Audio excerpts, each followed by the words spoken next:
إن في خلق السماوات والأرض واختلاف الليل والنهار لآيات لأولي الألباب الذين يذكرون الله قياما وقعودا وعلى جنوبهم ويتفكرون في خلق السماوات والأرض ربنا ما خلقت هذا باطلا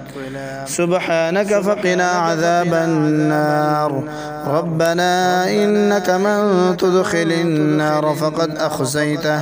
وما للظالمين من أنصار ربنا إننا سمعنا مناديا ينادي للإيمان أن آمنوا بربكم فآمنا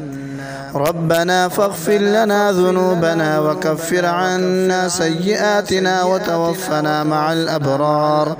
ربنا وآتنا ما وعدتنا على رسلك ولا تخزنا يوم القيامة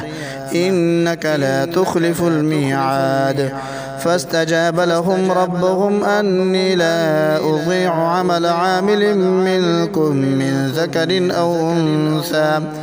بعضكم من بعض فالذين هاجروا وأخرجوا من ديارهم وأوذوا في سبيلي وقاتلوا وقتلوا لأكفرن عنهم سيئاتهم ولأدخلنهم جنات تجري من تحتها الأنهار ثوابا من عند الله والله عنده حسن الثواب لا يغرنك تقلب الذين كفروا في البلاد متاع قليل ثم مأواهم جهنم وبئس المهاد لكن الذين اتقوا ربهم لهم جنات تجري من تحتها الأنهار خالدين فيها نزلا من عند الله وما عند الله خير للأبرار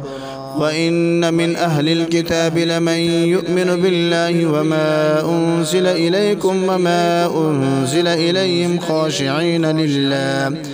خاشعين لله لا يشترون بآيات الله ثمنا قليلا أولئك لهم أجرهم عند ربهم إن الله سريع الحساب